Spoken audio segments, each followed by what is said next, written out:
Welcome, welcome. Wow, wow. It has been an amazing time so far, and I'm so honored to be the next speaker. I'm going to be doing something very simple. Two major things I'm going to do today. First of all, I'm going to share my story. I was wondering, almost everybody knows my story already. Are you sure I should share my story? But then at Eric Worre's training, he said something. Eric Worre shared his story again. I was like, this guy has shared the story 1 million times on GoPro, but he's still sharing it. So I realized that we must keep on sharing and sharing and sharing our stories so that people will understand where we are coming from and then also know where we are going to. So I'm going to be sharing my story again. I'm going to be adding some parts to it. Secondly, I'm going to be telling us our philanthropic activities so far. What have we done so far? I tell people that if you're making money and you're not making an impact, if you're making money, you're not helping people, then you're not really helping people as much as possible. You're not really hitting that impact. So we have made a lot of money from the business. We have thousands of people that are making money, but we have also helped a lot of people, the less privileged, and I'm going to be talking about that. Well, let me jump into my story. I'm going to tell you three major blessings that the business has given me. Three major blessings the business has given me. The first thing is it has developed me. It has developed me. That's the first blessing that this business has done for me. Many years ago, if some of you had seen me then, thank God for our founder who sees potential in people. I did not look like where I am today. So many goals, so many dreams. My salary was slashed down. I'm one person, I'm not afraid of hard work. I had worked hard for many years. Nothing was happening. You see me, I've done many businesses. I've done tourism, done catering, worked in government, I've worked in private sector. I've done it all. I've been hustling from a very young age. But nothing seemed to work. Things did not seem to meet until I saw the business. The business helped me, developed me. I had limiting beliefs in myself. I didn't think I could be great. I didn't think many things would happen for me. But the business helped and developed me. And then 3 months, I was able to raise 594,000 naira. At that point, I resigned from my job and I decided I would never work for anybody again. And things have totally changed, okay? It has helped me to achieve my dreams. I don't know about you, but I love to travel. I'll keep on talking about traveling. I don't think anybody loves to travel like me. When I'm stressed out, I travel. When I'm not feeling very well, I travel. When the Nigerian economy is disturbing me, I love to travel. I know a lot of you are like me. And the business has given it to me. Let me tell you the truth.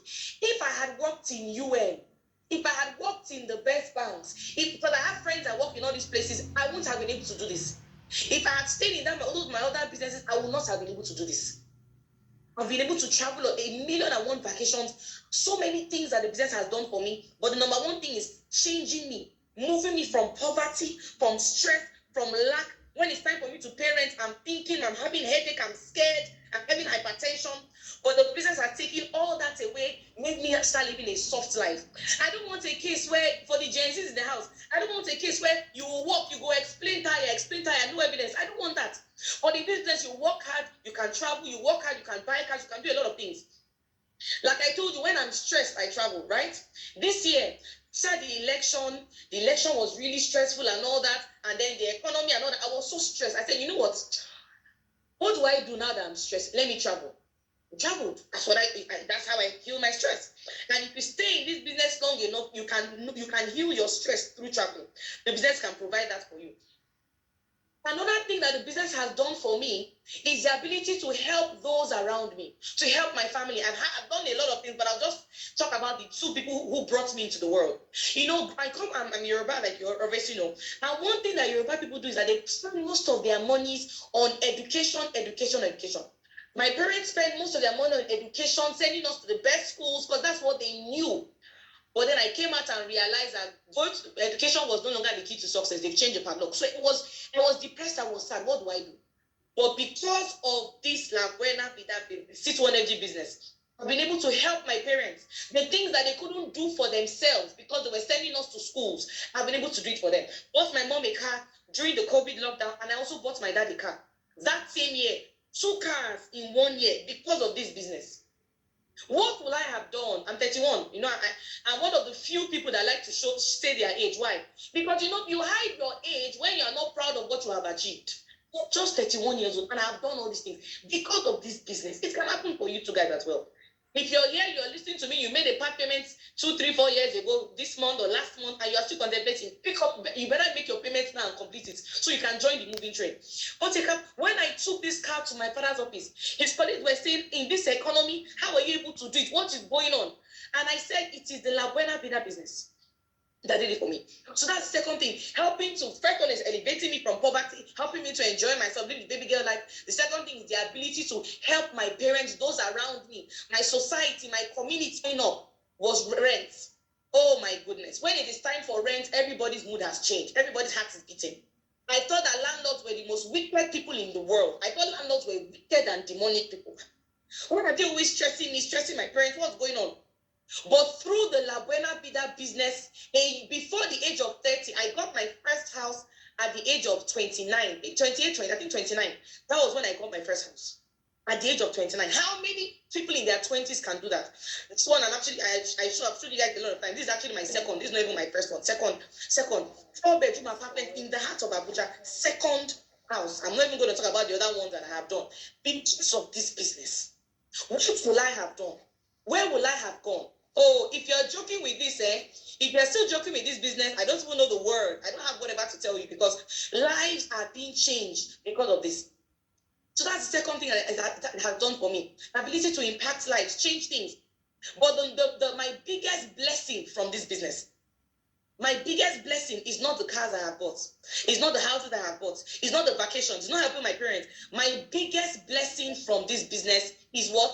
Impact is the fact that I have downlines who were earning 30, 40, 50K before they joined, and now they're earning 1, 2, 3 million, 500K, they are doing well. The fact that I have downlines who before they joined the business, they had never traveled out of the country, they had never done anything exciting. Some of them didn't even have international passports. But because of this business, they are traveling on vacations, they are living a good life, they are having an amazing time. For me, it is the biggest impact. The fact that somebody had trekked all their life, they have been trekking, entering Keke, using transport. And then because of me joining the business, they're able to buy a car. For me, that's the biggest blessing La Buena Vida has done for me. If you're here, you have a good heart, you want to help people. It's not by going to go and work in an NGO. No. It's not by giving people handouts. Dashing somebody money is not empowerment. No. Until you're able to show them a business that they can do and they can be exactly like you, that is when you know you are actually impacting on their life. And that is what this business has actually done for me. So for me, this is the biggest impact. If you look at this picture, this was one of our trips to eat. I have so many pictures. I just said, let me share this one because it's very special to me. This was when me and my teammates went to Egypt. My downlines. If you look at this picture very well, you will see something special. You will see the young, you will see the old, you will see the middle age, you will see different types of people. What does that mean? You will see Christians, you see Muslims, you see all sorts of people.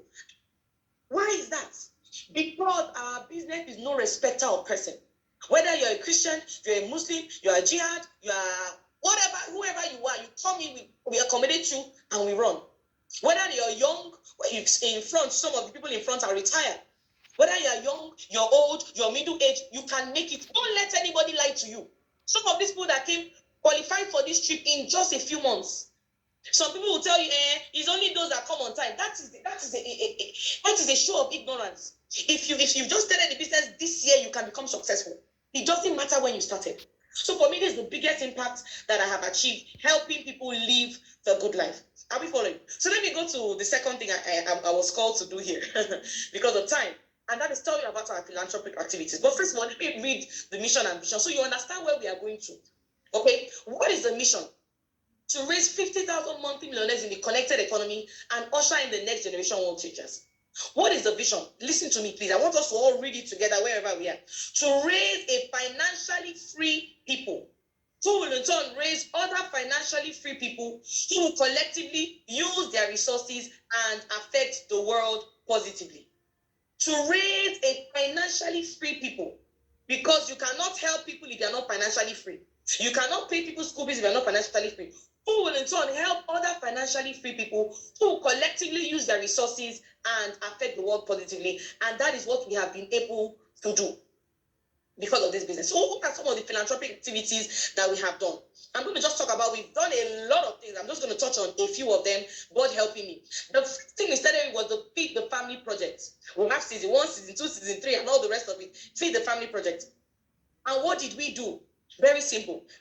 First was in season one, Feed the Family Project. We fed 100 families. I remember that day like it was yesterday, and that one was even within the team. Ambassador Mike came, he did it alone, shared rice, shared oil, all sorts of things. I think that was 2018 or so. It was so amazing. Season two, Feed the Family Project. We fed 5,000 families. Oh, that was amazing. We did that one in Abuja. Just Abuja alone, that was I remember it was beautiful. It was an amazing experience, helping people, giving them bags of rice. I'm going to play some videos, don't worry, giving them bags of rice, food, and all of that. And then the next, I think that was in 2019, yes. And then the next one we did was Feed the Family season 3. That was where we fed 50,000 people. I'm going to play the video of that because that was so significant. But this time in season 3, we did it across Nigeria. Across Nigeria, all the 36 states, different states were feeding, helping, doing a lot of things for people. Feed the Family Project, helping them. Oh, it was so amazing. And then season 4, our goal in season 4 is feeding 1 million families. We started this in 2021 and we're doing it up to date, feeding 1 million families. I want to tell you something. If you're making money, you're doing things, and you're not creating an impact, there's a problem. This long queue So of this is where potential we're feeding about 1 million families. thousands And would not deter a resolute 64-year-old families in Abuja, Lagos, Port Harcourt, different places, and it was amazing. Because of time, I'm just going to move to the next thing. Number 2, we have the La Buena Vida We Care project, because I'm going to be out of here in the next 3 minutes. We have La Buena Vida We Care project, okay, where we reach out to orphanages, hospitals, and all of that, helping them, doing things for them. The recent one was when we went to the hospital in Atokoro, paying hospital bills for people who could not pay hospital bills and all of that. We're able to do it because of the business. Number 3 thing we do is pay school fees. Paying school fees for children across Nigeria, across the nation. There are people who cannot pay school. There are people who are extremely smart, people who can score the highest in JAMB, but because of money, they will die. Because of money, they will die uneducated. They will not go to school. But guess what? Through this business, we've been able to pay school fees for a lot of people, a lot of children and all that. I cannot share the pictures of the people because of for security reasons and for to protect their privacy. But I'm going to show you something that happened. Literally, all the G leaders are paying school fees for different people in different schools and all. But something happened. There was a particular school that had paid a lot of people. I think I had given them ₦1 million for school fees and a lot of things.